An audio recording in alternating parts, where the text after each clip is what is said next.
Aqui com vocês para esta live abençoadora. E hoje o tema da nossa live é arrebatamento. E aí, o arrebatamento é pré-tribulacional, mesotribulacional ou pós-tribulacional? Quais são as bases bíblicas que defendem essas três grandes posições? Mas, primeiro, antes de tratarmos sobre o tema da live, galera, eu quero falar aqui rapidamente com vocês. Tem recebido muitas perguntas, então eu quero pontuar aqui o que é o Descomplicando a Bíblia, ok? Eu quero falar o que é o Descomplicando a Bíblia. Descomplicando a Bíblia é um projeto meu e da minha equipe que nós criamos para poder apoiar aqueles que desejam estudar a Bíblia de forma séria e de forma que não desista, como a maioria começa a estudar a Bíblia de forma séria, mas acaba desistindo de estudar a Bíblia. Então, Descomplicando a Bíblia, você vai estudar a Bíblia inteira com o professor Wesley Almeida. Nós vamos desde o primeiro capítulo de Gênesis até o capítulo 22 de Apocalipse. É isso mesmo. E nós vamos abordar os principais pontos, os principais tópicos, os principais temas de cada capítulo da Bíblia. Isso é o Descomplicando a Bíblia. O som está estourado, pessoal? O som está ruim? Tá dando para ouvir, não? O som tá cortando? É melhor sem o microfone? Acho melhor, então eu vou tirar o microfone, então. Eu acho que vai dar eco. Vou tirar aqui o microfone. Já que tá cortando aqui, tá estourado, eu vou tirar o microfone. Pera aí. Só um momento.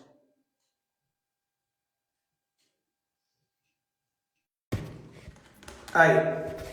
Melhorou o som? O som tá melhor agora? Tá melhor o som agora, pessoal? Melhorou? Tranquilo? Eu tirei, o pessoal falou que estava com ruído, estava com som estranho, então eu tirei o microfone. Agora dá para ouvir tranquilamente? Sim? Então maravilha, então vamos lá. Então eu estava falando que o Descomplicando a Bíblia é estudar a Bíblia inteira com o professor Wesley Almeida, de forma séria, com a linguagem simples, com a mesma metodologia que sempre você me vê aqui, nas lives, nos vídeos. E dentro desse estudo da Bíblia completa, pessoal, eu sempre procuro abordar os principais temas, tópicos e as melhores interpretações, principalmente para aqueles textos de difícil interpretação. Aqueles textos de difícil interpretação eu já trago para vocês de forma interpretada. Claro que eu trago mais de uma visão, certo? Não fico só apenas de uma visão, trago mais de uma visão, para que você possa se orientar à luz da Bíblia. E sempre nas aulas eu vou acrescentar conteúdo histórico, linguístico, geográfico e até mesmo arqueológico e teológico, ok? Isso é o Descomplicando a Bíblia. E como vocês pediram muito para mim nos directs, nós vamos aí aumentar o tempo de possibilidade de você entrar na turma que abriu agora. A turma abriu agora aí. Mais uma turma, abriu mais vagas para as pessoas entrar para estudar conosco. E essas vagas vão estar abertas até o dia 7 de maio agora. Você pode entrar na turma dos Guerreiros Conectados para estudar a Bíblia inteirinha com o professor Wesley Almeida. E é muito importante você prestar atenção agora. Quem entrar até o dia 7 de maio na turma do Descomplicando a Bíblia, nós vamos te abençoar com 4 bônus. Você vai ganhar 4 bônus aí. Que bônus são esses? O primeiro bônus, você vai ganhar um curso ou uma aula exclusiva de como evangelizar de forma simples, de forma didática, evangelizar na escola, no trabalho, da forma mais simples que você possa imaginar, para você poder evangelizar as pessoas, certo? Esse é um dos bônus que você vai ganhar. O segundo bônus, uma aula especial de angelologia, falar sobre os anjos e demônios. O terceiro bônus, você vai ganhar também um conteúdo para aprender a organizar o seu tempo. A maioria reclama que não consegue ter tempo para orar, para estudar, para meditar. Então nós vamos te dar um apoio também com um conteúdo maravilhoso, material maravilhoso, para você conseguir organizar o seu tempo para estudar e para orar a Deus. E o quarto bônus é uma live mensal dentro do grupo dos Guerreiros Conectados, uma live exclusiva e privada que eu tenho aí com o pessoal que estuda comigo e faz parte dos Guerreiros Conectados. Esses são os 4 bônus que você vai ganhar se você entrar na turma até o dia 7 de maio. Ainda tem oportunidade, ainda tem vaga. E caso você queira vir estudar a Bíblia inteirinha comigo, eu dando esse apoio para você conseguir entender os principais pontos, temas e tópicos de cada capítulo, você vai clicar no link do meu perfil e lá você vai entrar em uma página que vai direcionar você Para que você possa se tornar aluno, ok? E é muito importante que os queridos guerreiros do reino que estudam a Bíblia comigo, eles tiram as dúvidas das aulas comigo também. Quando você se torna um guerreiro conectado do reino, você entra em um grupo fechado do Telegram e aí você assiste as aulas. Eu vou te liberar as aulas quando você passa a ser aluno. E conforme você assistir as aulas, se gerar alguma dúvida lá no grupo, você fala: professor, eu tive uma dúvida, você pode me ajudar? E eu vou lá e responder a sua dúvida, ok? No decorrer da live, no final da live, caso você tenha qualquer dúvida para como se faz para se tornar um guerreiro conectado e estudar a Bíblia, ou Descomplicando a Bíblia, eu torno a falar no final da live, ok? Então bora lá. Hoje o tema da nossa live é arrebatamento da igreja. É um tema muito relevante, é um tema que disputa aí, tem muita disputa teológica. E hoje nós abordaremos as 3 grandes visões teológicas sobre o arrebatamento da igreja. As 3 grandes visões teológicas sobre o arrebatamento da igreja. A primeira grande visão teológica ou interpretação teológica sobre a volta de Jesus, que é a que mais tem adeptos no Brasil e até mesmo no mundo afora, ela é chamada de pré-tribulacionismo. Pré-tribulacionismo. Você já tinha ouvido esse termo alguma vez? Se você ouviu, coloca aqui embaixo no chat aqui de comentário. Manda aqui para mim, por favor. Você já ouviu alguma vez falar nesse termo? Pré-tribulacionismo? Esta é a posição teológica mais defendida aí, ou que tem mais adeptos na igreja de Jesus Cristo espalhada pelos 4 cantos do mundo, ok? A posição chamada de pré-tribulacionismo. E o que defende o pré-tribulacionismo? Olha lá, a irmã Maria falou que nunca ouviu falar, o irmão Sérgio falou que já ouviu falar. Quem mais aí já ouviu falar sobre esse termo pré-tribulacionismo, né? E o que defende o pré-tribulacionismo? O que defende, pessoal? Vamos lá. Vamos abordar aqui o que defende o pré-tribulacionismo. O pré-tribulacionismo, ele tem a ideia de que a igreja de Jesus Cristo, ela não passará por aquele período chamado de grande tribulação. E o que seria a grande tribulação descrita pelo próprio Jesus Cristo em Mateus 24 e também pelos apóstolos em algumas partes, em alguns trechos dos seus escritos, eles falam sobre a grande tribulação que aguarda vir sobre a terra dos homens. Então a visão pré-tribulacionista, ela defende que antes de começar esse período de grande tribulação, Jesus ele vai arrancar, ele vai tirar a sua igreja para que a sua igreja não sofra no período da grande tribulação. E qual é a base primária para se defender o pré-tribulacionismo, que é a posição sobre o arrebatamento defendida pelas Assembleias de Deus no Brasil e, na verdade, por quase todo o movimento pentecostal e até neopentecostal, é defendida aí a posição chamada de pré-tribulacionismo e arrebatamento, e alguns termos aí secreto, né, que não existe esse termo secreto. Eu vou abordar sobre isso aqui hoje. A maioria dos teólogos que se prezam, né, que defendem o pré-tribulacionismo, eles não gostam deste termo chamado de arrebatamento secreto, porque nem tem o termo secreto na Bíblia, né? Mas enfim, a ideia deles primordial é essa, que a igreja ela sobe antes da grande tribulação. E qual é o texto base-chave do pré-tribulacionismo? Eles se baseiam em Daniel capítulo 9, verso de número 24 adiante, pessoal. É nisso que se baseia o pré-tribulacionismo. O que eles vão dizer? Que lá quando Daniel ele está orando a Deus, voltou, parece que deu uma travada aqui, agora voltou, então vamos lá. Daniel ele está orando a Deus para entender a interpretação das 70 semanas que ele leu no livro do profeta Jeremias. Então aparece para ele o anjo Gabriel e lhe dá a interpretação das 70 semanas, que são as semanas do Messias. Gente, parece que a minha conexão hoje está terrível, nunca aconteceu isso.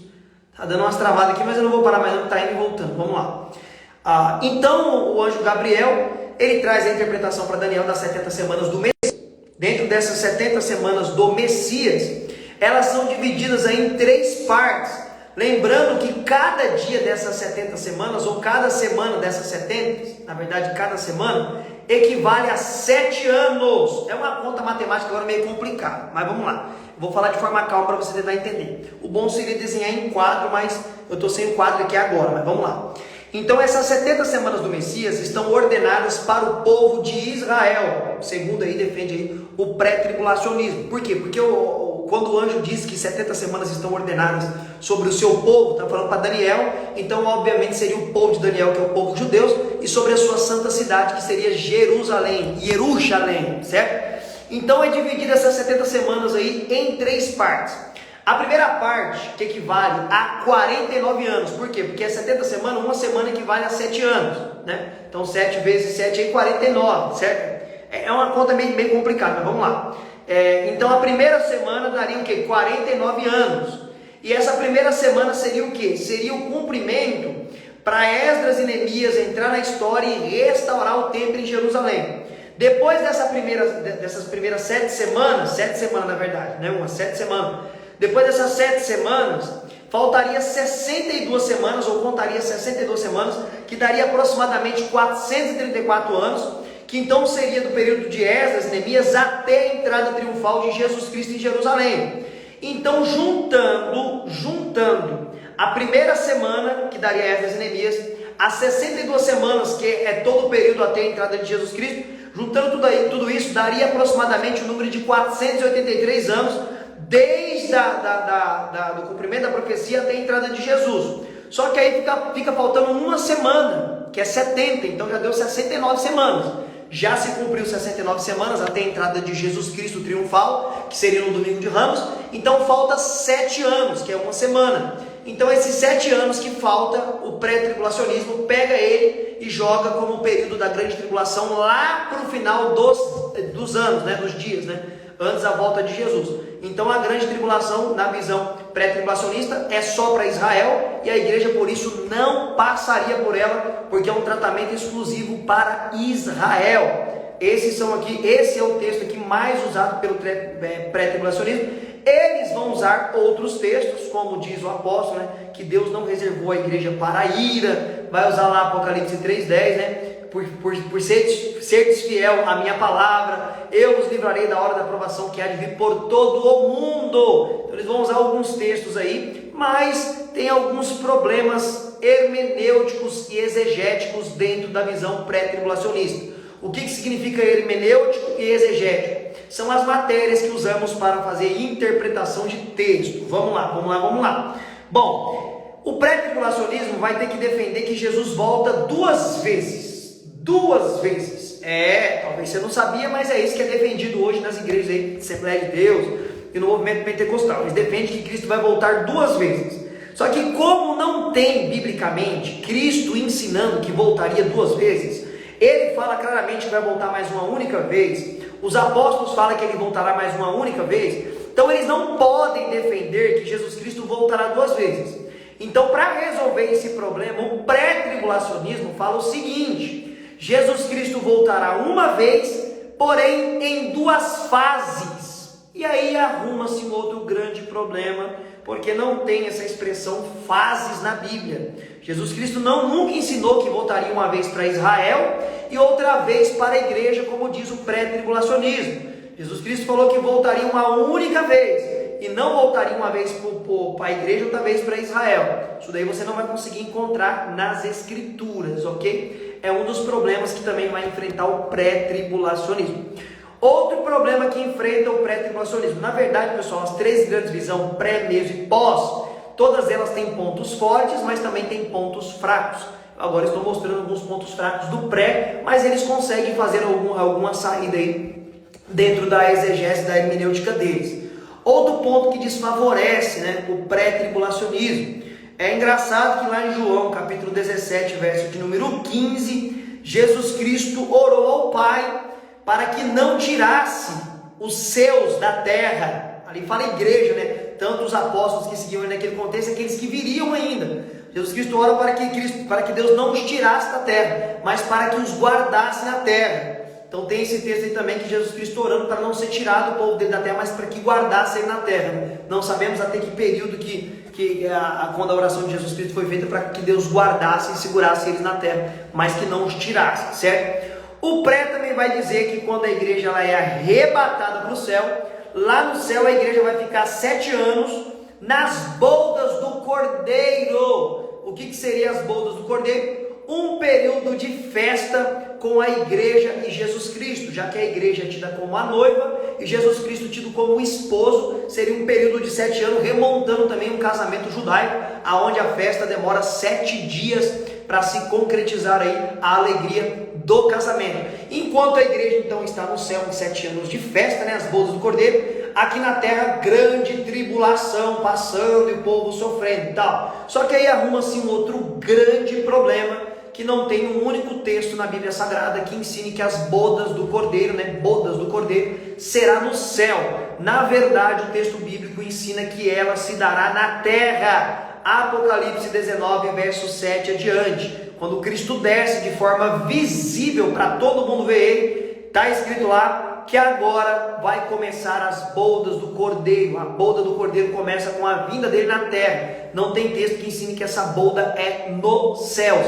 É um outro grande problema que tem que resolver aí o pré-tribulacionismo, ok? Outro grande problema que vai enfrentar a visão pré-tribulacionista é o texto de 2 Tessalonicenses, capítulo 2, verso de número 1 a verso de número 8, aonde Paulo diz claramente, ele diz escancaradamente, né?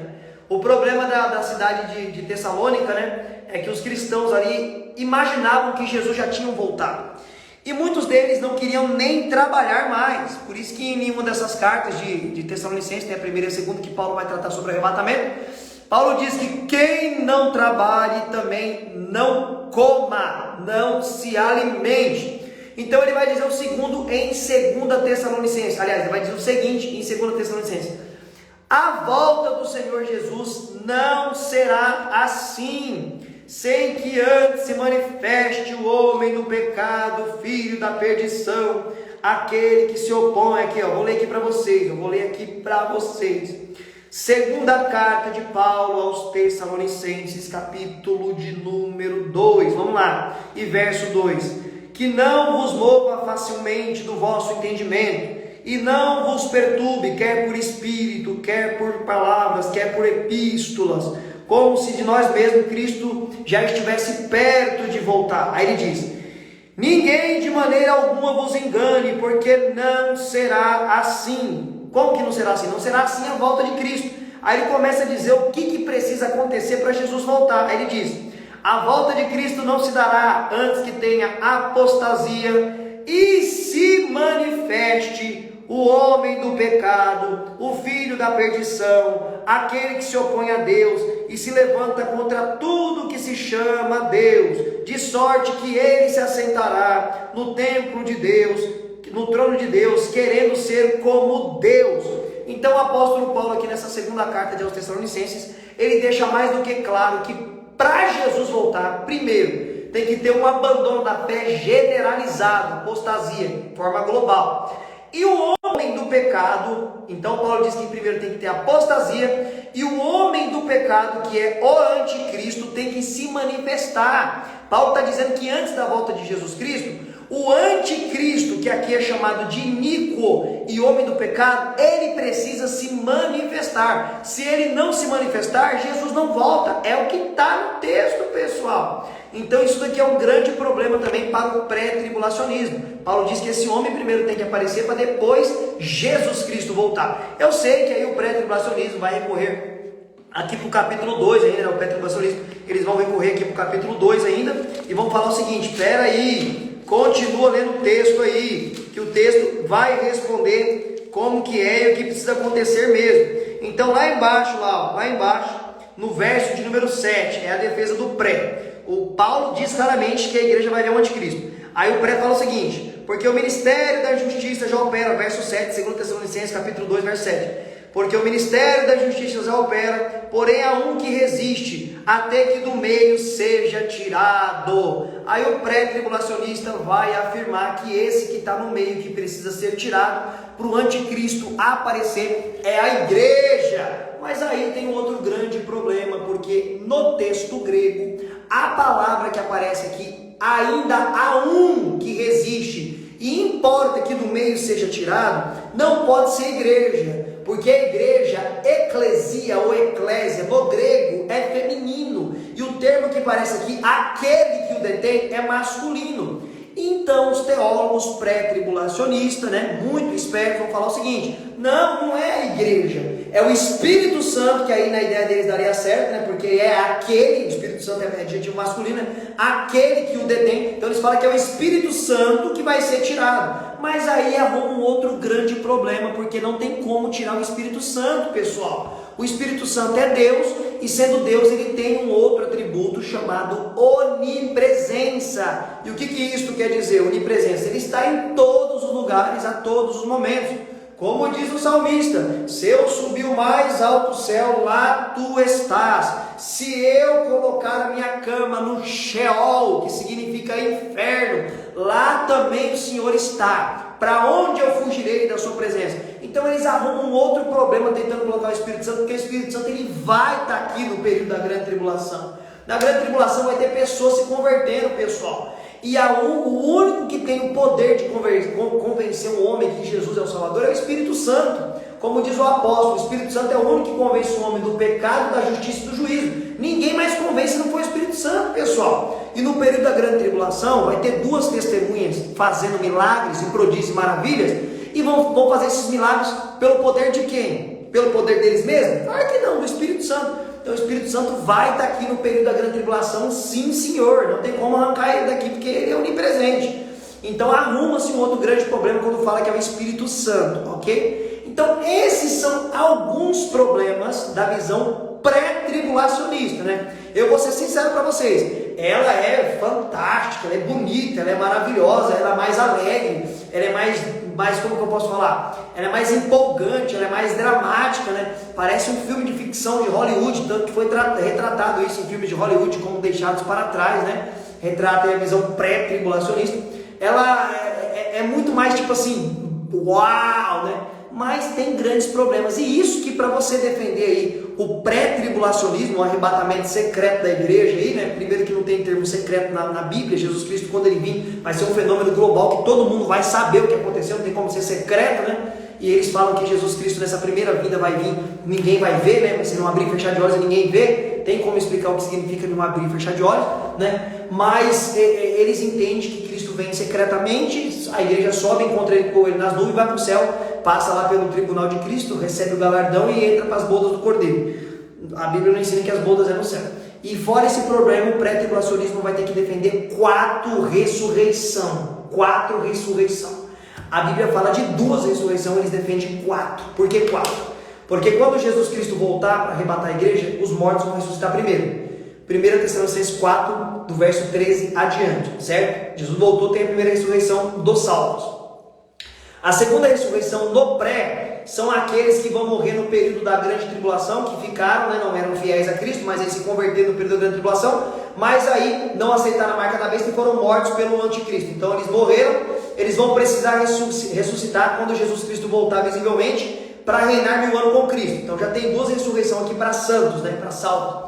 Aí no período do milênio, entende-se que pessoas vão morrer. Essas pessoas vão ter que ressuscitar para passar a eternidade, receber o corpo glorificado. E aí depois, lá em Apocalipse 21, 22, que tem um trono branco, tem a última ressurreição, que seria do ímpio. Então no pré-tribulacionismo tem 4 ressurreições. E aí é um grande problema, porque a Bíblia só fala que tem 2 ressurreições, certo? E aí eles vão falar que na verdade são ressurreições em fases, né? Eles amam essa palavra de ressurreição em fases ou fases. Enfim, essa aí é a visão pré-tribulacionista mais defendida hoje nas igrejas da Assembleia de Deus e Pentecostais Brasil afora. E lembrando que essa visão pré-tribulacionista aí, ela é a mais nova de todas. Ela existe por volta de 230 anos, pessoal. Ao longo de 1.800 anos de igreja. 1.800 anos de igreja.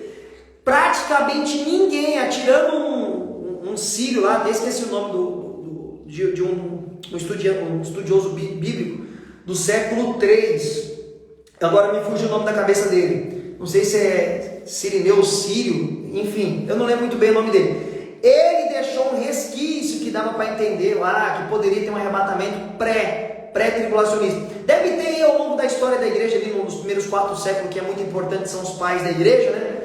deve ter 2 ou 3 textos que dá a entender, não está claro, eles não estão falando assim, Jesus Cristo volta antes, não tem isso. Essa ideia de que Jesus volta antes da grande tribulação era de 1870, por aí, e isso daí nasceu, Nasceu segundo a história, depois você faz uma pesquisa, você vai chegar na mesma conclusão, de uma jovem que teve um sonho, uma jovem chamada Margaret MacDonald. Ela teve um sonho, e aí 2 teólogos, um chamado Darby e outro Scofield, receberam um relato, diz a história, que já foram lá conversar com ela, e aí eles começaram a sistematizar essa ideia que eles ouviram dessa revelação dessa mulher aí, dessa jovem, na época, que Jesus Cristo voltaria de uma forma secreta antes da grande tribulação. E aí eles sistematizaram essa ideia, aí saiu uma Bíblia de estudos chamada Bíblia de Scofield, e aí no rodapé dessa Bíblia de estudos, nas partes que falavam sobre arrebatamento, trouxe a ideia de um arrebatamento secreto antes da grande tribulação, e isso aí se tornou popular nos Estados Unidos da América e se difundiu para o mundo inteiro, e é a visão hoje aí mais acreditada no meio cristão, pentecostal e neopentecostal. Mas não foi a visão mais defendida ao longo da história, ela é a mais nova, uma das mais novas, ela tem 230 anos aproximadamente. A visão mais antiga que se tem é o pós-tribulacionismo, que eu também vou falar aqui, ok? E aí? Eu vou tomar um pouquinho de água que eu quero saber. Tá gostando? Comenta aqui pra mim, o que você tá achando dessa visão aqui do pré-tribulacionismo? É essa a sua visão? Pode falar, não tem problema não. São visões teológicas, não tem como bater o martelo, não está às claras como que se dará mesmo essa volta de Cristo. Temos resquícios de texto, tá bom? E cada um vai se fundamentar nos seus textos, aí vai ter as suas interpretações. O pessoal tá falando que tá gostando. Você já tinha ouvido isso? Excelente. E aí, você já tinha ouvido essas possibilidades, sobre o pré? Tem muito mais coisa para falar, pessoal, que não dá tempo, Eu ainda tenho que falar sobre o mês e sobre o pós, não dá tempo. Olha a minha canequinha dos reformadores aqui, ó. Que beleza. Eu ganhei de uma seguidora. Ela é uma benção. Canequinha muito boa. Legal, vocês estão falando que tá gostando aí, ó. Eu achava que era assim, mas depois dessa aula eu mudei de ideia novamente, voltei à minha raiz. Aprendendo muito, muito boa a aula. Maravilha, glória a Deus. Eu sou pós-tribulacionista, já tem gente já se manifestando falando que crê. Eu já havia comentado isso, pai, somos de Arujá, top. Estava perto de Arujá esses dias aí, hein? Muito bom, louvado seja Deus. Legal, vocês estão gostando do conteúdo. Então, essa foi a visão pré-tribulacionista. No final da live, eu vou abrir uma oportunidade aqui, vocês vão escolher. Você entrar aqui ao vivo comigo para fazer a sua pergunta sobre uma dessas posições, ou você mandar uma pergunta no balãozinho e eu ler, tá bom? Vou deixar você escolher aqui no final da live, tá bom? Então vamos agora à visão chamada de visão mesotribulacionista. Olha aí, tem pessoa de Serra Negra aqui do lado, eu moro pertinho, eu moro em Tapira, pertinho de Serra Negra, eu tô aí direto de Serra Negra. Então vamos lá, a visão mesotribulacionista ou mid. Então o termo já fala o que significa meso ou mid, no meio da grande tribulação. Pessoal, uma coisa que não se discute nas 3 visões aqui, nas 3 grandes visões. Tem mais visões, tá? Mas hoje eu estou falando das 3 principais. Perdão, que é o pré, meso e pós. O que eles não se discutem é o seguinte: haverá uma grande tribulação. Isso é indiscutível, isso vai acontecer. O pré crê nisso, o meso crê nisso e o pós crê nisso. Isso é imprescindível. Outra coisa que os 3 acreditam: Jesus Cristo vai voltar. O resto é que eles têm briga entre si. Se é antes, se é depois, se é no meio, quantas ressurreições. Isso daí que vai ter briga entre os teólogos. Mas esses 2 pontos são cruciais. Jesus vai voltar e vai ter uma grande tribulação e vai ter o anticristo também. Isso daí é ponto passivo entre as grandes escolas de interpretação sobre a volta de Cristo. Então o mesotribulacional ou mid-tribulacional, eles acreditam que a igreja ela é arrebatada no meio da grande tribulação. Que é no meio, não é no começo, é no meio. Por que eles querem assim? Porque eles acreditam que a igreja tem que ver o anticristo, pessoal. Como diz o apóstolo Paulo em 2 Tessalonicenses capítulo 2 e verso de número 2 adiante. Paulo diz claramente que a igreja tem que ver esse homem e tem que ter apostasia, senão Jesus Cristo não volta. Então, por conta disso, o mesmo fala o seguinte: peraí, realmente a igreja ela não está destinada para sofrer a ira de Deus. E aí que entra um ponto legal, porque a grande tribulação ela é dividida em 2 pontos, ou ela tem 2 etapas. E quais são as etapas da grande tribulação? Tudo leva a entender pelos textos de Daniel e também pelos textos de Apocalipse, que será dividido em metade: 3 anos e meio de falsa paz, e 3 anos e meio de grande, repentina destruição e tribulação. Então esses 3 primeiros anos e meio de falsa paz seria o começo do governo global e mundial do anticristo, aonde ele vai aparecer como um bom moço, como um bom rei, resolvendo muitos problemas, trazendo aí dentro das visões aí, né, um acordo de paz entre Israel e os palestinos, muçulmanos, né, dando o que os muçulmanos tanto quer, que é terra, quer ter um Estado Islâmico, e dando o que os judeus tanto quer, que é um templo de volta. Isso é cogitado, né, que o anticristo fará isso. Então esses 3 anos e meio, ele seria o bom moço da história que resolveria o problema mundial da fome e das guerras. Ele seria aquele que nós falamos hoje, ele é o cara. Então o mesotribulacionista entende que neste período aí, a igreja ainda estará aqui para se cumprir 2 Tessalonicenses capítulo 2 e verso 2. E por que eles pensam que o arrebatamento é no meio? Porque Jesus Cristo, ele afirmou lá no Evangelho de Mateus 24, capítulo 24, verso 22, que se Deus não abreviasse os tempos, ninguém se salvaria, nem os escolhidos. Então por isso eles entendem que Deus abreviou o tempo para resgatar a sua igreja. A grande tribulação é 7 anos, então 3 anos e meio Deus abreviou e tirou o povo. Não deixou a igreja passar 7 anos, porque senão ninguém sobreviveria, né? Eles iam se corromper e aceitar o anticristo ou morreria. Então, no meio seria tirado. Por isso que eles vão se basear também neste texto, ok? Um outro texto também que eles vão se basear é em 1 Coríntios, capítulo de número 15, verso de número 52. Por que eles se baseiam nesse texto? Porque aqui o apóstolo Paulo diz que ao soar ante a última trombeta. Então se Paulo fala que ao ressoar ante a última trombeta, ou da última trombeta em algumas traduções, dá a entender que houve outras trombetas. Ele fala última ou anteúltima trombeta, então dá a entender que Paulo está falando de outras trombetas, né? Então o mesotribulacional fala o seguinte, espera aí, Paulo está falando que antes de tocar a última trombeta, Jesus vai voltar. E onde na Bíblia tem trombeta? Aí eles correm para o Apocalipse e lá tem as 7 trombetas. E quando é tocada a 7ª trombeta, Apocalipse capítulo 11, verso de número 18, o que acontece quando é tocada a 7ª trombeta? Leia aí na sua Bíblia, Apocalipse 11, verso 18. Está escrito, chegou a hora de dar recompensa, o galardão aos profetas. Aí nós perguntamos, qual é o momento que vai ter a recompensa daqueles que morreram em Cristo Jesus? No arrebatamento da igreja. Então o mesotribulacional entende que o arrebatamento se dará aqui em Apocalipse 11, 18, que é no meio da grande tribulação, ao tocar a última trombeta, que o texto diz que chegou a hora de dar recompensa aos profetas e aos santos, e essa recompensa será dada no arrebatamento, que é quando o cristão e os salvos vão passar pelo tribunal de Jesus Cristo. Então essa é a posição mesotribulacionista. Um dos pontos fracos aí do mesotribulacionista é que as 2 testemunhas, eles vão alegorizar, né? Vai falar que as 2 testemunhas têm a ver com a igreja que ficou, a igreja que subiu, é meio mirabolante. Mas o mesotribulacionista também não é tão antigo, ele surgiu ali praticamente quase que junto com o pré-tribulacionismo, por volta aí de 230 anos para cá, também começou a se crer no mesotribulacionismo. E é uma visão que tem crescido muito dentro das igrejas, né?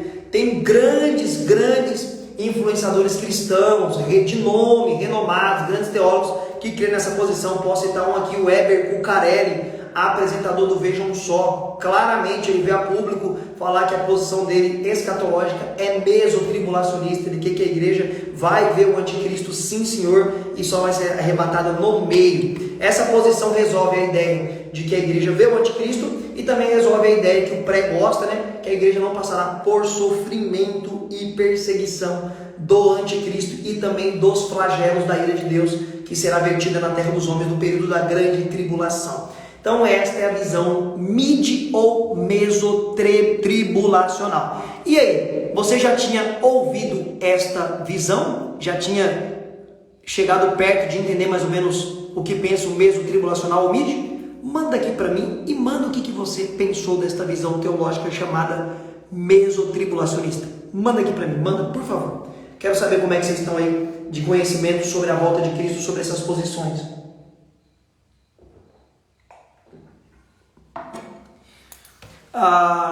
Com certeza, acho que já tinha ouvido falar dessa posição.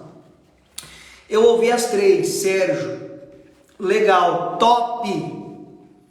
E aí, mais alguém já tinha ouvido falar sobre o mid ou mesotribulacional? Mais ninguém. Eu era pré, por medo de aceitar o pós. Tem mais base. Legal, a igreja passa pela grande tribulação, aqui já é uma pergunta. Já sim, mas tinha algumas dúvidas. Aí o pessoal tá meio que por dentro, sim, do mesotribulacional. E a maioria aí, já começando a colocar aqui a visão daquilo que crê. Legal. Não entrou no meu pensamento. O meso. Não, tranquilo. Nunca tinha ouvido falar. Sim. Olha que legal. Tem gente que nunca tinha ouvido, tem gente que ouviu. Já sim. A Carol, né? Falou que já tinha ouvido falar. Legal. Então, agora nós vamos para a posição aí que mais tem crescido no meio evangélico, chamada de pós-tribulacionismo. E o que ensina a visão pós-tribulacionista? O que ela ensina? É simples, o termo já fala, pós-tribulacionista.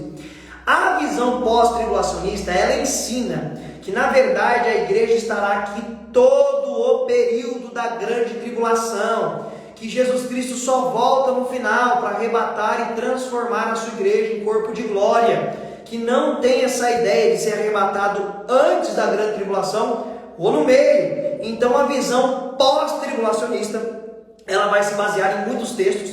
O texto mais usado pelo pós-tribulacionismo está em Mateus 24, ali, que é o sermão escatológico de Jesus, onde ele vai responder 3 perguntas clássicas dos apóstolos, né? Eles vão perguntar ali para Jesus quando seria a destruição do templo, quando seria a destruição de Jerusalém, os sinais, na verdade, quando seria a destruição do templo, como seria o sinal da sua vinda e como seria a sua vinda. E Cristo começa a responder como vai acontecer todos esses fatos.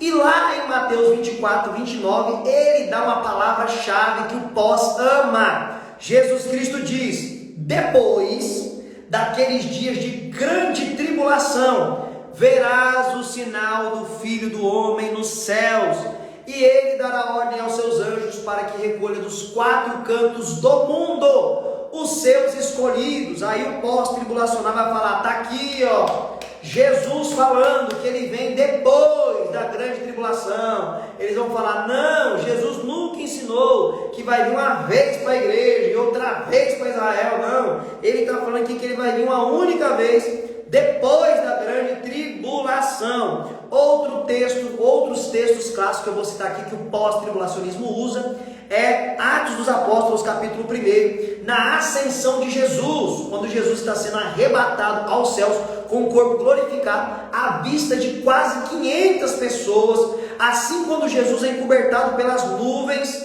2 varões, 2 anjos falam para o pessoal que estava ali, para os apóstolos, né? Porque vocês estão perplexos vendo esse Cristo que sobe e no céu é recebido. Da mesma forma que ele foi, ele vai voltar. Aí o pós vai falar para você o seguinte: como que Jesus Cristo foi para o céu? De forma invisível ou forma visível? É claro que ele foi de forma visível, todo mundo vendo. Então os anjos falaram que ele vai voltar do mesmo jeito. Então não tem arrebatamento secreto, ele vai voltar todo mundo vendo, uma única vez, e todo mundo vendo ele em glória. É outro texto aí que o pós vai usar. E também em João capítulo 17, verso 15, Cristo orando e pedindo para o Pai não tirar a sua igreja, o seu povo da terra, mas para guardar eles na terra. O pós também vai recorrer para Hebreus capítulo 9 e verso de número 28, aonde o escritor diz o seguinte: e Cristo aparecerá segunda vez, trazendo salvação. Então o que o escritor de Hebreus quer dizer? Que quando Cristo voltar, vai ser visível, porque não tem como aparecer de forma invisível, certo?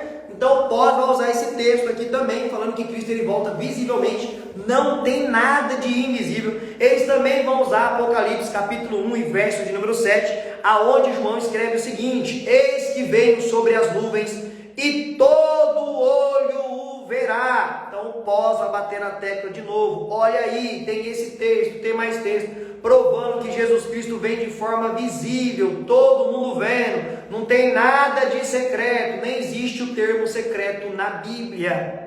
O pós vai se fundamentar muito nisto. E também eles vão falar o seguinte, isso daqui é muito interessante: qual é mesmo o nome do personagem que vai surgir no período da grande tribulação? Manda aqui para mim. Aquele personagem que vai governar o mundo inteiro e é o homem do pecado. Qual é o nome dele? Manda aqui para mim, aqui, manda aqui embaixo, aqui, ó, no chat aqui, nos comentários, manda aqui qual é o nome do homem que vai surgir aí e vai governar globalmente. Qual é o nome? Qual é o nome? Qual é o nome do homem que vai surgir e governar globalmente? Anticristo. Anticristo, tem mais alguém falando aí, confirmando? É o anticristo mesmo que vai surgir? É o anticristo? Anticristo. Legal. Agora uma pergunta aqui, quem é pós? Tá uma benção, a internet tá uma benção, parou de novo, mas já voltou. Qual é a pergunta que quem é pós vai fazer para quem é pré, certo? A pergunta é o seguinte: o nome desse personagem escatológico é anticristo por quê? É anticristo porque ele persegue aqueles que levam o nome de Cristo. E quem hoje são os representantes de Cristo na terra e levam o nome de Cristo? A igreja. Nós, igreja, nós levamos o nome de Cristo e nós somos os cristãos. Então, posso falar o seguinte: se a igreja, ela não vai estar aqui no período da grande tribulação, como diz o pré, que a igreja precisa ser arrebatada para o anticristo surgir, o pré-tribulacionismo ensina isso. Se a igreja não subir, o anticristo não aparece. Se a igreja não vai estar aqui no período da grande tribulação, não faria sentido nenhum esse homem se chamar anticristo, porque ele é chamado de anticristo porque ele persegue a igreja de Cristo. Se a igreja não vai estar aqui, por que chamar ele de anticristo? Então o nome dele não poderia ser anticristo, já que a igreja não vai estar aqui. Quem que ele vai perseguir? Então ele deveria ser antissemita. Por que semita? Porque dizem aí que ele vai perseguir os judeus, e os judeus são chamados de semita porque vieram do tronco de Sem, né? Um dos filhos de Noé. Então não faria sentido este homem se chamar anticristo, porque ele persegue a igreja de Cristo. Se a igreja não está aqui, ele vai perseguir quem? O nome dele não faria sentido, seria ilógico ele ser chamado de anticristo. Então o pós vai falar assim: não, ele vai estar aqui sim, a igreja vai estar aqui sim, porque senão o nome dele não faz sentido ser chamado de anticristo. Outra coisa interessante, lá em Apocalipse capítulo 12, o pós vai ensinar o seguinte: lá o anticristo vai receber poder do dragão e uma liberdade de Cristo provisória de ele perseguir e matar os santos. Matar os santos. Santos ali, pessoal, são os verdadeiros servos de Deus, são chamados de santos porque servem a Deus. Não é santo da igreja católica, anjinho, não, nada disso. Santo por servir a Deus. E quem é chamado de santo no Novo Testamento? O pré vai falar ali que são judeus, né? Não, ali são judeus, ele está matando judeus. Só que no Novo Testamento o judeu não é chamado de santo. Você vai ver no Novo Testamento os apóstolos chamando os cristãos, a igreja, de santos, né? Santos em Cristo Jesus, justificados, eleitos em Cristo, a igreja. Então quem que é que o anticristo está matando em Apocalipse 12? É judeu mesmo, pessoal? Então o pós mais uma vez vai esfregar na cara e falar: olha aí, você fala que a igreja não está aqui? Olha o anticristo perseguindo e matando santos aqui. Esses santos é a igreja. É a igreja que é chamada do povo santo, o povo separado, não judeu. Então o pós também vai tentar esfregar isso aí na cara do pré-tribulacionismo. E outra coisa aí que vai dar muita vantagem para o pós-tribulacionismo é o seguinte: ao longo de 1800 anos de história de igreja no mundo, a maioria esmagadora defendeu a visão pós-tribulacionista. Quando você vai para os escritos mais antigos dos pais da igreja, tem um documento chamado Didaquê. E o que é a Didaquê? A Didaquê, ela é aceita como um documento que circulava as igrejas, circulava, era tipo uma carta, um documento que ia por todas as igrejas do contexto ali dos apóstolos, com instruções, com costumes, ensinos, certo? Ensinos da igreja primitiva. E neste documento chamado Didaquê, que você pode baixar ele no Google aí e ler ele, lá ensina que Cristo viria depois da grande tribulação. Os pais da igreja, quem são os pais da igreja? Os meus alunos guerreiros conectados já sabem de tudo isso que eu estou falando aqui, porque eu passo isso aqui com mais clareza nas minhas aulas, bom? Os pais da igreja foram aqueles que tiveram contato direto com os apóstolos, muitos pais da igreja ali, né?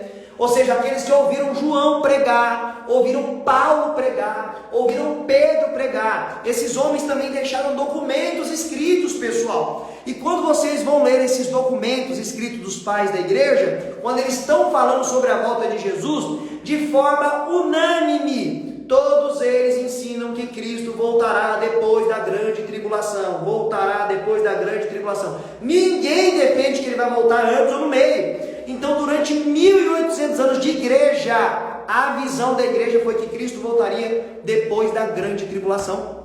Então, isso também é um ponto que favorece demais o pós-tribulacionismo, que tem voltado a crescer de forma estrondosa no Brasil e nas igrejas. Até no meio assembleiano e pentecostal tá assim, ó, assim, de principalmente jovens estudantes, pastores, amigos meus, teólogos, que hoje já são pós-tribulacionistas, só que a maioria tem medo de confessar, porque as igrejas, principalmente as Assembleias de Deus, elas são igrejas confessionais, né? Tem a ata de confissão da igreja, o que a igreja crê, o que a igreja acredita. Então, se você está na Assembleia de Deus, você é um teólogo, um pastor, um obreiro, você não pode vir a público lá e falar assim, ó, eu estou aqui, mas eu sou pós-tribulacionismo. Vai contra a diretriz do que crê a igreja. Então, automaticamente, eles vão tesourar você para você não ensinar isso lá, porque eles não creem nisso. Na verdade, eu não creio assim, pessoal. Se tem base bíblica, deveria ter liberdade de você crer naquilo que você quiser, né? Não ser heresia, tem base, eu posso crer. Isso não vai mudar nada. Pessoal, uma coisa interessante, ó. Isso aqui são visões teológicas.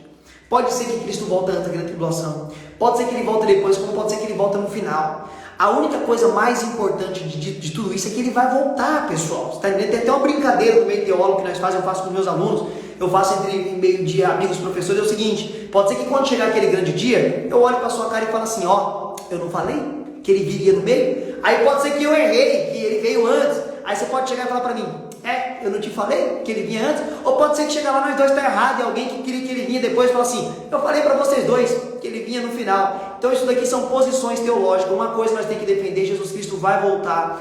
Aprenda a respeitar quem crê no pré, mesmo você não crendo. Aprenda a respeitar quem crê no mesmo você não crendo. E aprenda a respeitar quem crê no pós, mesmo você não crendo. Eles têm as suas bases teológicas. É claro que tem uns que têm uma base mais forte do que a outra, mas são bases teológicas. Eu aprendi a respeitar todos, tenho minhas convicções, guardo elas para mim e aprendo a respeitar e conviver com todos aí que têm essas visões diferentes. Mas uma coisa eu prego quando eu sou convidado para pregar nas igrejas, Jesus Cristo vai voltar. Eu não defendo que é antes, no meio e depois, apesar de eu ter aquilo que eu creio, não defendo, mas eu prego que ele vai voltar porque ele vai voltar, ok? Eu estou vendo aqui vocês interagindo demais mesmo. Tá tendo muita interação aqui hoje, que eu sou pré, sou pós, o pós tem mais base, o mid tem mais base, o outro aqui, Maranatas, vem Senhor Jesus, que legal, que bacana. Essa interação de vocês é excepcional. Pessoal, vamos lá. Eu vou responder aqui algumas dúvidas da live. Por favor, da live.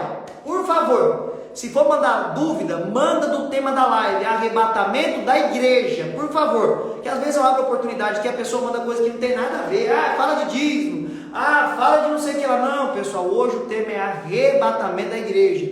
Visão pré, meso e pós. E o que vocês preferem? Você prefere entrar comigo aqui ao vivo e fazer a sua pergunta? E se tiver algum teólogo aqui me assistindo e quiser entrar para debater, eu não vou debater, eu te respeito. Se você defender, não quero debater com ninguém, a intenção não é debater, a intenção aqui é ajudar, é responder a dúvida. Então, se entrar alguém aqui para debater comigo, me desculpe, eu vou te tirar aqui, não vou deixar você, tá bom? Porque a intenção é responder dúvidas do tema da live. O que vocês preferem? Vocês querem entrar aqui comigo ao vivo ou quer mandar pergunta no balãozinho? Então eu vou entender aqui o que vocês querem, tá bom? Se mandar aqui, se aparecer aqui na caixinha que quer entrar ao vivo, eu vou aceitar você aqui agora. Você faz a sua pergunta aí sobre arrebatamento. Agora se vir no balão, eu vou responder o balão. Vamos lá. E aí, o que vocês querem? Vocês querem entrar comigo aqui ao vivo ou quer mandar no balão? Vamos lá. Então pré-pós é igual e outro. Lá, o povo quer entrar ao vivo. Então manda o convite aqui que eu vou te aceitar. Pode mandar o convite que eu vou aceitar ao vivo. Pode mandar aqui o convitinho aqui que você vai entrar comigo aqui ao vivo, para fazer a sua pergunta aí sobre arrebatamento, pré, meso e pós. Manda aí, pessoal. Vocês falaram ao vivo, mas ninguém mandou nada até agora. Manda aí, galera. Manda o convite para entrar e fazer sua pergunta. Peraí, eu acho que mandaram aqui sim. Vai abrir. Não vou debater, vou avisando de novo, para responder a pergunta do tema. Tá bom? Vamos ver se abre aqui. Vamos ver se abre. Eu aceitei um convite aqui. Opa, abriu. Graças, paz. Tem alguém aí? Tá tudo escuro. Graças a paz. Tem uma pessoa comigo aqui, mas tá tudo escuro. Acho que a câmera tá errada. Eu vou tirar aqui. Não deu certo. Eu aceitei aqui uma pessoa, mas não deu certo. Tava tudo escuro. Eu não sei o que deu lá. E aí, pessoal, quem quer entrar aqui comigo, manda o convite, manda o convite. Tema da live hoje, arrebatamento da igreja. Falamos sobre a visão pré-meso e pós-tribulacional. Quem quer entrar, aperta aqui e mandar o convite. Tem uma câmera aqui embaixo, você aperta, vai chegar o convite aqui para mim e eu vou te aceitar. E você vai entrar comigo aqui ao vivo e fazer a sua pergunta sobre arrebatamento da igreja, pré-meso ou pós-tribulacionismo. Talvez você queira entrar aqui só para falar, ou talvez você mudou de visão hoje, ouvindo aqui as 3 interpretações, né? Você talvez tenha mudado de pensamento, se era pré, passou para o meso, ou era meso, voltou para o pré, ou não era pré, ou era pré, foi para o pós. Talvez você mudou de posição depois da explanação aqui da live, tá? E aí, só ninguém quer entrar, pessoal? Peraí, chegou um convite aqui, chegou um convite. Então, vou aceitar aqui. Vai entrar alguém comigo aqui e nós vai falar sobre arrebatamento da igreja. Ok? Vamos lá, vamos ver se a pessoa aceita. Não aceitou. Opa! Entrou, graças a paz. Tá aparecendo uma janela. Tem que virar a câmera. Eu acho que é o Bruno. Tá conectado com o irmão Bruno. Vira sua câmera aí, irmão Bruno. Vira sua câmera, irmão Bruno, por favor. Ô, Bu, como é que eu viro minha câmera aqui? Calma aí, vou ensinar ele a virar a câmera aí. Tá pegando aí, acho que a sala da sua casa. Bu, como é que eu viro minha câmera aqui? Vamos esperar o irmão conseguir virar. Aê! Graças a Deus, querido irmão, tudo bem? Beleza. Que bênção, que prazer. De onde que você fala? Pera aí, pastor, deixa eu ver aqui, está no áudio. Eu vou falar no áudio. Dá para ouvir? Dá, tô ouvindo tranquilamente. Dá para ouvir? Beleza. Dá, eu tenho uma dúvida grande. Que eu acho que todo mundo tem. Quem são as duas testemunhas? Eu fico nessa dúvida grande, sabe? Aí eu queria saber, né? Perguntaram aqui embaixo que eu vou responder. Eu vou responder porque envolve escatologia, não está fora do tema da live. Então vamos lá. Quem são as duas testemunhas do livro do Apocalipse? Dentro do mundo dos estudiosos, dos professores, tem algumas possibilidades. Alguns pensam que as duas testemunhas são Elias e Enoque. Por que Elias e Enoque? Porque são os dois personagens da história da humanidade que não passaram pela morte, foram transladados, arrebatados com o corpo físico. Não sabemos o que Deus fez, para onde foi o corpo, se Deus matou eles, levou seu espírito e a alma, porque nos céus não entra o corpo carnal, precisa ser glorificado. E como Cristo é a primícia dos que dormem, o que eu quero dizer com isso? O apóstolo diz que ele é o primeiro que morreu e ressuscitou, esse daí não pode ter morrido e ressuscitado. Então não sabemos o que aconteceu com o corpo desses dois abençoados aí, né? Profeta Elias e Enoque. E aí, como tem aquele texto lá de Hebreus, que o homem está ordenado a morrer uma única vez e depois segue a morte, alguns se baseiam que eles teriam que voltar para passar pela morte, certo? Mas aí vai ter um problema, porque diz o texto que Deus tomou esses homens para que eles não vissem a morte. Se Deus tomou eles para não morrer, não faz sentido eles voltar para morrer. Então, mas tem gente que defende que é os dois. Já outros defenderão que, na verdade, não é Elias e Enoque. Seria Elias e Moisés. E por que Elias e Moisés? Porque essas duas testemunhas que vão se levantar em Israel no período da grande tribulação, elas vão operar sinais e milagres, que são sinais e milagres que Moisés e Elias operou. Transformar água em sangue, fazer descer fogo do céu. Então eles entendem que teria que ser Moisés e Elias. E por que também teria que ser Moisés e Elias? Porque os israelitas só ouviriam Moisés e Elias, porque para eles são os maiores profetas que já vieram sobre a nação de Israel, foi Moisés e Elias. Tem essas duas posições. E a terceira posição que eu acho, que eu penso, né, respeito todas, mas que eu penso que seria a mais bíblica e a mais coerente, é que, na verdade, são dois judeus, ou dois israelitas, do período da grande tribulação, que Deus vai levantar operando através da vida deles os mesmos sinais de Moisés e Elias. Não que Elias e Moisés precisariam voltar, mas que Deus levantaria 2 homens, 2 israelitas nesse período, para exercer os mesmos sinais que Moisés e Elias exerceu, anunciando que o rei está às portas, que Jesus é o Messias, para que o povo de Israel pudesse crer no Senhor Jesus Cristo. Beleza? Gostou da explicação? Valeu, brigadão. Ó, deixa eu te fazer uma pergunta. Você já se inscreveu para participar do Descomplicando a Bíblia? Não entendi, pastor. Fala de novo aí, por favor. Deixa eu te fazer uma pergunta. Você já se inscreveu para participar do Descomplicando a Bíblia? Entrar para a turma dos guerreiros conectados? Vou me inscrever.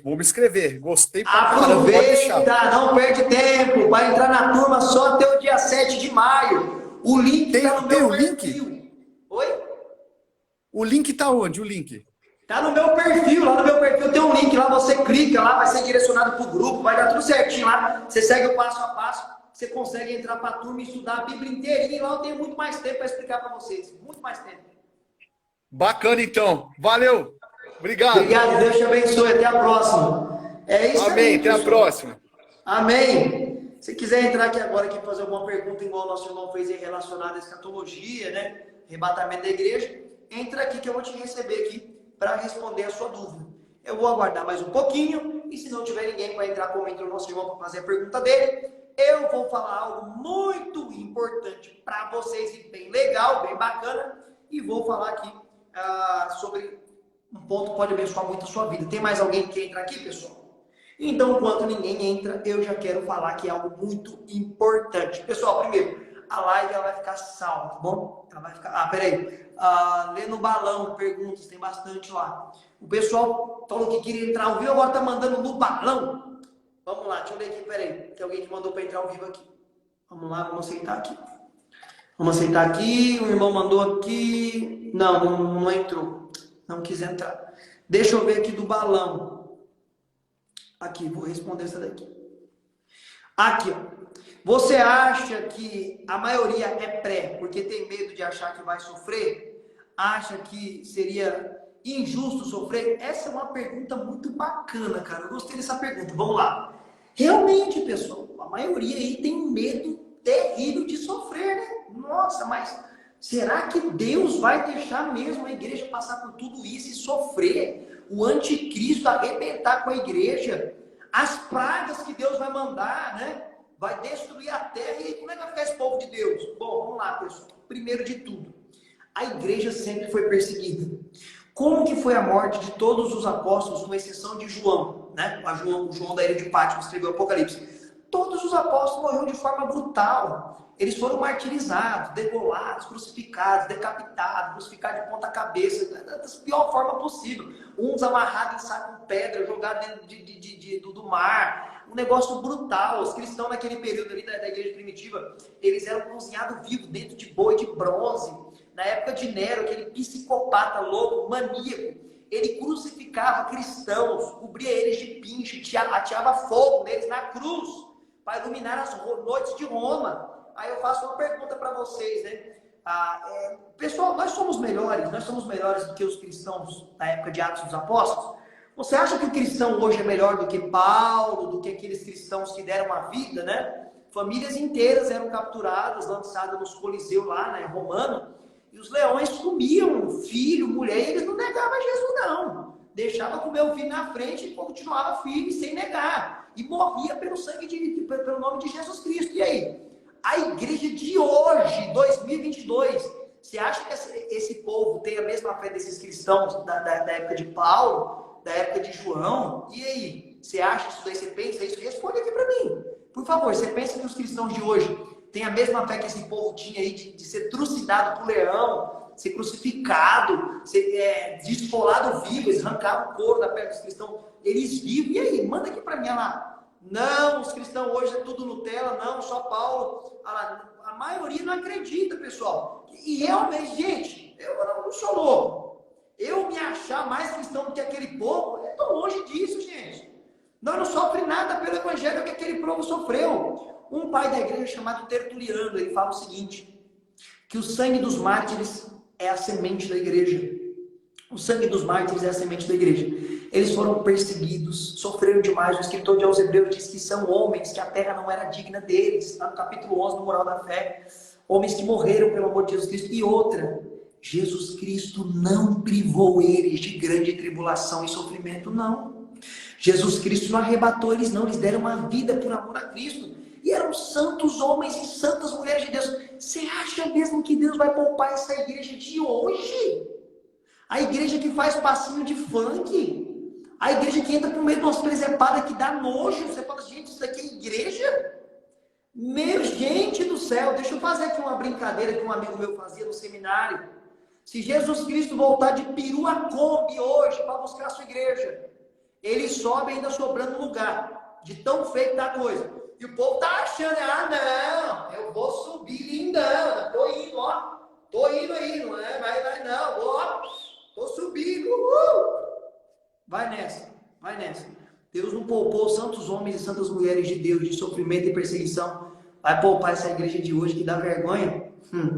Então eu sinto muito. O que eu entendo aí dentro da visão pós-tribulacionista é o seguinte, que realmente a ira de Deus, o cálice da ira de Deus não terá efeito sobre a igreja. Dentro da visão pós, entende-se o seguinte, que não é necessário Deus tirar a igreja daqui para proteger ela das pragas que ele vai lançar. O anticristo não. Os cristãos que estiver aqui vai ser perseguidos sim e vão morrer pela mão do anticristo. Como era na época de Nero e dos imperadores, que morriam mesmo na mão dos perseguidores. Mas as pragas que Deus vai mandar, elas não ferirão os salvos, não ferirão. Exemplo clássico, pessoal. Quando Deus poupou Noé e sua família do dilúvio, Deus precisou arrebatar Noé para o céu para guardar ele?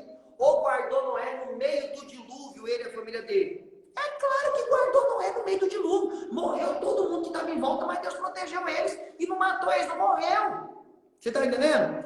Quando Deus enviou as 10 pragas no Egito, Deus teve que tirar o povo dele de lá para mandar as pragas? Não! Deus mandou as pragas para o povo dele lá, mas as pragas não atingiu o povo dele, atingiu o vizinho do lado, mas atingiu o povo de Deus. Então, com isso, Deus não precisa tirar o povo dele daqui para mandar as pragas. Ele tem poder de mandar as pragas e guardar o povo dele. E aí tem os 144 mil que vão ser selados e não vão sofrer dano nenhum. Alguns pós-tribulacionistas entendem que isso também é uma alusão, que todo cristão que estiver aqui no período da grande tribulação será selado pelo próprio Deus e as pragas que ele mandar não vai ter efeito sobre os cristãos. Ponto final. Mas a perseguição do anticristo vai sofrer sim. Não tem como não sofrer, pessoal. Não tem como não sofrer, ok? Alguém mandou aqui para entrar aqui ao vivo. Vamos ver se eu aceito aqui agora essa pessoa que vai entrar ao vivo comigo para fazer a sua pergunta aí sobre o pré-tribulacionismo mesmo ou entrou. Graças paz, minha irmã. Tá tudo escuro aí. Deixa eu ver como é que é o nome dela. É a nossa irmã Jane. Ou Janeis, acho que é Jane. Jane, bebê, RZ. Minha querida irmã, tá tudo escuro aí sua câmera. Tudo escuro a sua câmera, minha irmã. Mas você tá falando aí que eu tô te ouvindo. Só um momento. Você precisa virar sua câmera em outro lugar mais claro. Agora tá aparecendo algumas coisas aí. Aí você tá aparecendo agora. É porque eu tô com o netinho aqui. Paz, minha irmã, tudo bem? Caiu, saiu. Galera, bom, deixa eu falar com vocês aqui. Pessoal, olha só, eu quero dar uma reforçada no que eu falei no começo da live, tá bom? Galera, vocês pediram muito pra mim, muito no direct. Recebi enxurrada de mensagens. Vocês pediram mais informações e eu quero trazer de novo sobre o Descomplicando a Bíblia. O que é o Descomplicando a Bíblia? É estudar a Bíblia de Gênesis a Apocalipse, capítulo por capítulo, com o professor Wesley Almeida. Participar de um grupo fechado de alunos, que nós chamamos eles de guerreiros conectados. Um grupo que te motiva, que te incentiva, que te faz ter mais ânimo e vigor para estudar a Bíblia. É muito bacana. Se tiver aluno aqui, por favor, manda uma mensagem aqui. Quem é aluno do meu grupo de alunos do Guerreiro Conectado, manda aqui para mim, por favor, manda aqui como que é lá dentro, se não é assim. Às vezes as pessoas estão desanimadas lá, e os outros irmãos vêm, incentivam. E é neste grupo, você vai estudar todas as aulas, a Bíblia inteira. Gênesis, Apocalipse, capítulo por capítulo. E nos capítulos eu explico cada capítulo, os pontos principais, primordiais, aqueles textos de difícil interpretação, eu já trago interpretado para vocês, certo? Todos os textos de difícil interpretação, trago mais de uma visão de texto mal interpretado, né? Ou de difícil interpretação, certo? E assim você pode estudar a Bíblia inteirinha, se aproximar mais de Deus, certo? E começar a ter mais conhecimento da palavra, ok? E, pessoal, para quem entrar até o dia 7, agora que nós estendemos, certo? Nós estendemos para vocês aí que teve muita procura, até o dia 7 de maio, para você conseguir entrar na turma e estudar a Bíblia inteira com o professor Wesley Almeida. E quem entrar para estudar comigo até o dia 7, você vai ganhar um bônus aí. Na verdade, 4 bônus. 4. Se você entrar até o dia 7, pessoal, você vai ganhar uma aula de angelologia especial que eu fiz para vocês, explicando sobre anjos, sobre demônios. Vai ganhar também uma aula como evangelizar de forma simples. Vai ganhar um conteúdo que vai te ajudar a organizar o seu tempo para você orar, ler a Bíblia e estudar. E também vai participar de uma live mensal, exclusiva, só para quem é guerreiro conectado. É uma live privada que só entra eu e meus alunos, lá você faz as perguntas dos livros da Bíblia. E detalhe, quem estuda a Bíblia comigo, tira as dúvidas comigo no grupo dos alunos dos guerreiros conectados. Exemplo, você está lá em Isaías capítulo 10, aí você não entendeu direito lá alguma coisa que eu falei na aula, você vai no grupo lá e fala, professor Wesley, eu estou na aula 10, aqui, eu estou no capítulo 10 de Isaías, eu não entendi direito, só pode me explicar? Eu vou lá e vou explicar a sua dúvida no grupo dos guerreiros conectados. Parece que alguém perguntou aqui forma de pagamento. Forma de pagamento tem parcelado no cartão de crédito, tá bom? Tem também boleto e Pix à vista. Gente, entra lá, tempão. Vou abrir aqui. Dúvidas sobre o curso do Descomplicando a Bíblia. Manda aqui, se tiver alguma, manda aqui agora. Se tiver alguma dúvida, você que quer entrar, talvez você quer entrar, talvez você quer participar e tem alguma dúvida sobre o Descomplicando a Bíblia. Manda aqui agora a sua dúvida sobre o Descomplicando a Bíblia. Manda aqui para mim, por favor, qual é a sua dúvida do Descomplicando a Bíblia. Se tiver alguma dúvida, né? Você pode, gente, te aproxima demais, estudar a palavra de Deus, faz de você o melhor cristão, o melhor marido, o melhor pai de família, o melhor filho, uma melhor esposa, o melhor cidadão para a sociedade, o melhor obreiro, e claro, isso te faz ficar mais apaixonado por Deus. Vou apertar no link e entrar no grupo do WhatsApp para receber o link depois de entrar na turma. Isso! Aperta no link para você conseguir, pessoal, entrar na turma e participar até o dia 7. Aqui no meu perfil tem um link. Você vai clicar nesse link, vai entrar em um grupo do WhatsApp. E lá no grupo do WhatsApp, nós vamos liberar para vocês um link para entrar na turma, tá bom? Para você seguir o passo a passo e se tornar aluno e entrar na turma. Eu estou em 2 cursos, quero outro. De pregar.